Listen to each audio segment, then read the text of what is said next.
Hey guys, this is JC. Thanks for checking out my videos. So today I want to talk a little bit about kind of the just things I've been thinking about as far as self-improvement. I've kind of been on this train, I guess, my whole life, but I didn't really start getting into it until my early 20s, and it started with 7 Habits of Highly Effective People, and that book. I forget exactly now what exact chapter or what spoke to me. I think it was probably a culmination of all the chapters, but it might have been the organizational piece. The focus, kind of focusing on what you want.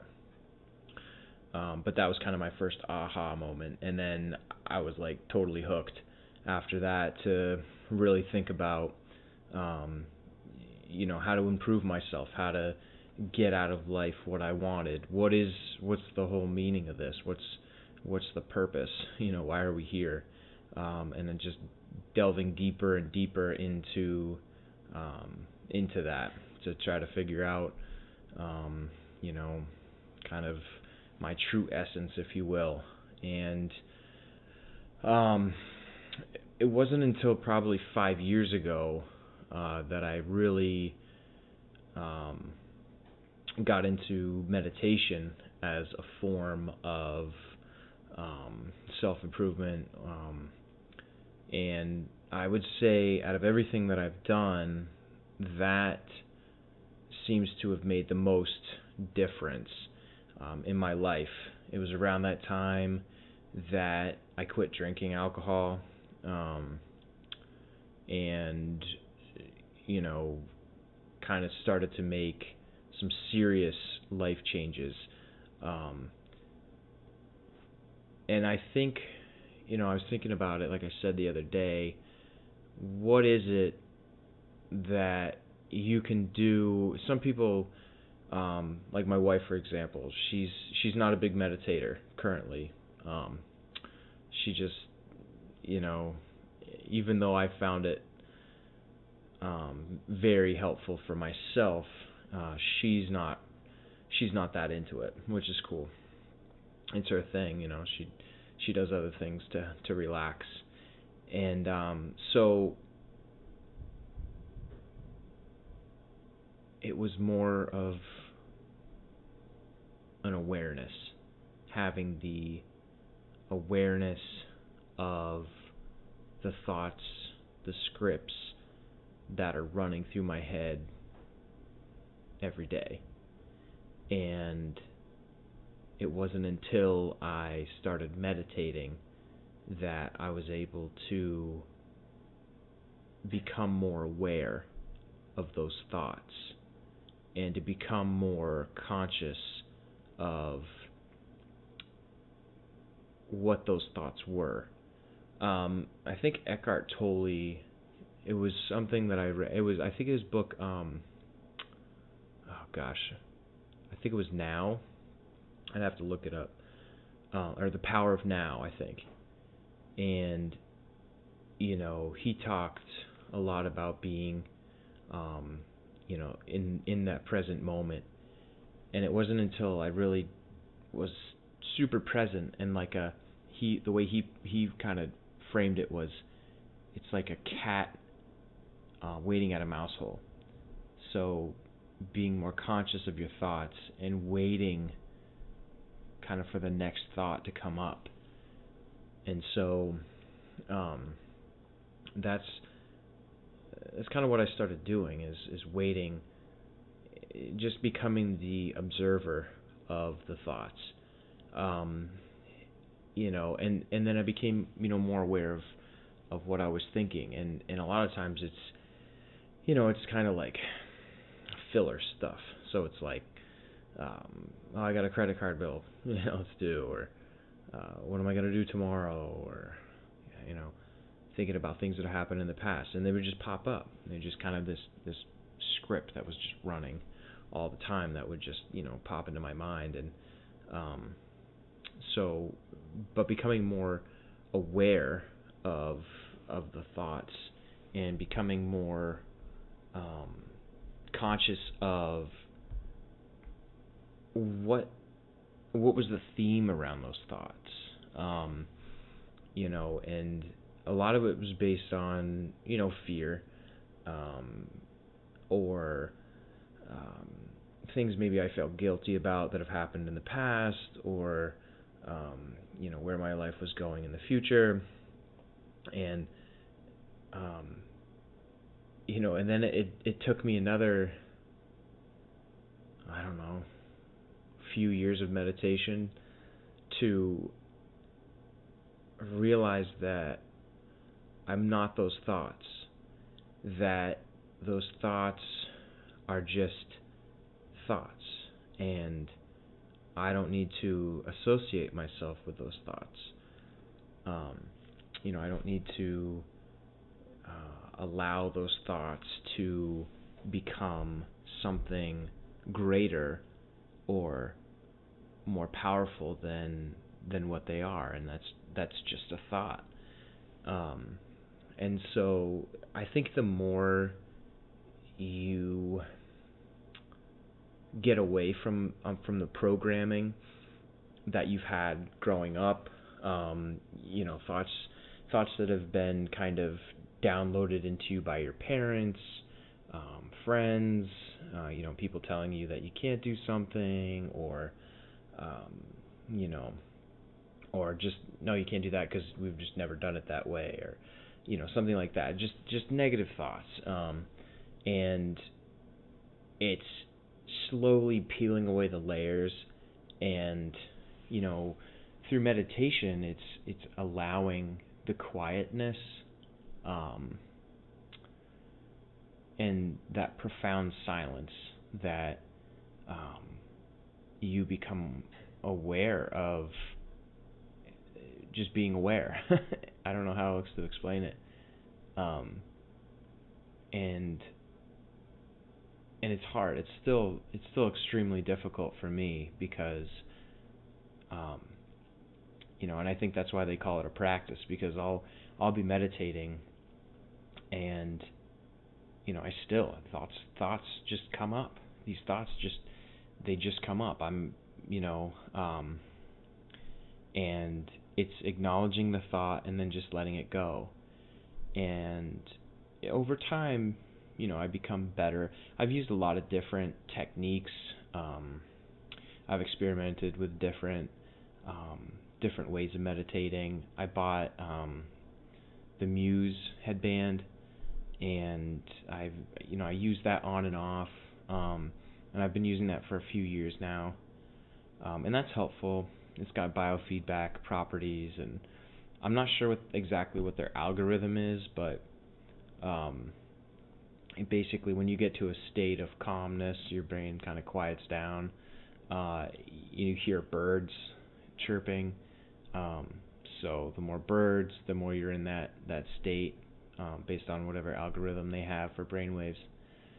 I listen to binaural beats. I've just not listened to anything, and just I can sometimes get distracted by just I'll be meditating and then I'll hear something in my house, like the floor creak, or something bang against something or whatever, and it kind of bring me to a different awareness, awareness of oh yeah, I'm there's still stuff going on around me, and sometimes even like I'm not sure what it is yet, and I've tried to do some research on it and figure out what it is exactly, and I have a basic concept of what I think it might be, but I'll be meditating, and sometimes I'll get into a deep state of meditation, and I'll hear a sound and it's usually, it only happens with like a sharp sound, so like a floor, your house settles and it kind of like pops sometimes, or somebody drops something and it's a hard, like, kind of like ping, or something like that, I'll get in my mind, I'll see like a checkered pattern, or like some like geometric design just kind of flash when that hits. So I'm literally, the sound, I'm like seeing the sound, I guess, is the only way I can, it's that sound energy or wavelength that my brain is converting to an image. And it's always a black and white checkerboard, not exactly like a checkered board, but it's the only way I can really describe it. But like different geometric shapes, but not exact checkerboard. I guess it's more black and white geometric shapes, not necessarily checkerboard, but sometimes it appears as a checkerboard or checkerboard. So I'm not entirely sure what that is, but I know when I'm in that state, and that happens, that sound, it's whenever I'm in whatever that state is that it only happens. Sometimes if I'm not in that deep of meditative state, and I'm still kind of alert and aware, I don't get that pattern.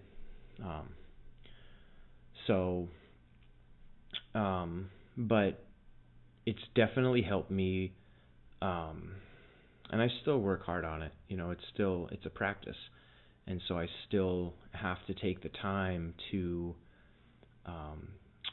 practice meditation every day. And for me, I have 2 young kids, and so it can be a challenge. Right now they both kind of take naps, and so during the day, I'll meditate during that time, and sometimes at night.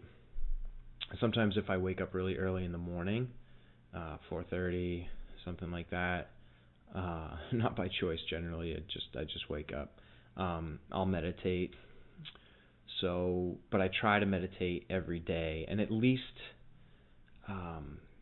45 minutes is usually a pretty good time for me.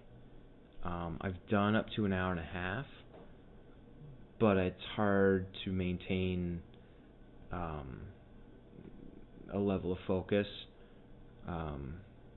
So usually 45 minutes is kind of the good time for me. Sometimes, if I have 15 minutes, I'd rather do 15 minutes than nothing.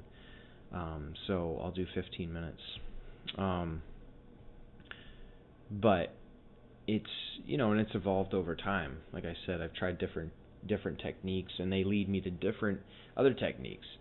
And researching different practices that different cultures have and different people have, and things that you hear about, and what works for some people, and then you try it, and it might work for you. I found that I actually sometimes can get in a pretty good deep meditative state with the headband. And other times it's distracting to me. Just the kind of the sounds and stuff are distracting. And so, other times binaural beats work really well. So I can't say as though I found one way or one type of meditation yet that's really effective for me. And I still get intrusive thoughts that just kind of come in. And I wouldn't say intrusive thoughts. They're just thoughts that, come into my awareness. And, so I constantly acknowledge and let go. But the awareness, and that's what I'm kind of doubling back to, but the awareness of the thought. And I think that's where it starts, is just being aware of the triggers for things that trigger thoughts. And that's all programming. Somebody says something, and it just triggers a response. You don't even think. There's no time between the stimulus and the reaction. It's just automatic. It's like hardwired. And so with meditation, I feel that helps me to cultivate the skill to be able to have just a little bit of time between that stimulus and the response to just kind of think. and just not go with kind of the way I've always done it, the way my programming has always operated. And once you start breaking down that automatic programming, and you start to be conscious, and you start to change the way you react to things, you start to change your behavior, and you start to change the way that you're programmed, and you literally change your programming. And for me, I still, there's days that, I'll kind of get lost in the moment, and I'll say or I'll do something that I immediately regret because I didn't have that awareness. I didn't have that time, to take, to be present. And I think, there was some research, and I forget where, it might have been, I think maybe Dr. Joe Dispenza talked about it, but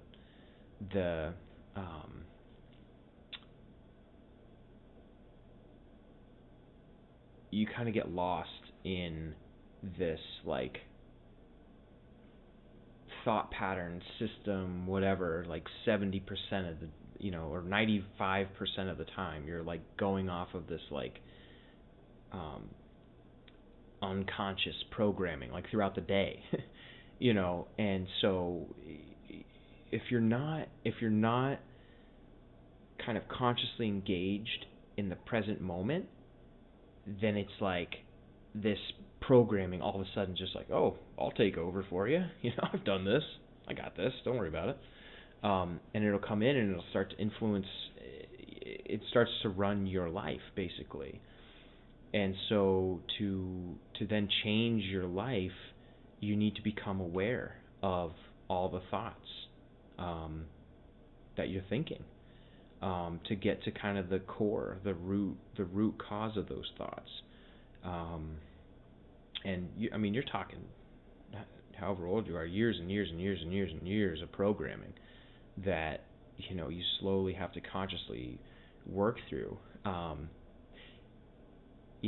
working on getting to a state of, through meditation, through conscious practice, to get to a state where I can really kind of tap into my subconscious mind and change those things, manipulate those things. And I think, different techniques like NLP or neuro-linguistic programming, hypnosis, those two things I'm doing more and more research on, and looking at how can I manipulate my subconscious, and not necessarily manipulate, but how can I like edit, go in and like literally edit programming that I've had that's negative, that isn't serving me, that isn't offering me the things in life that I want.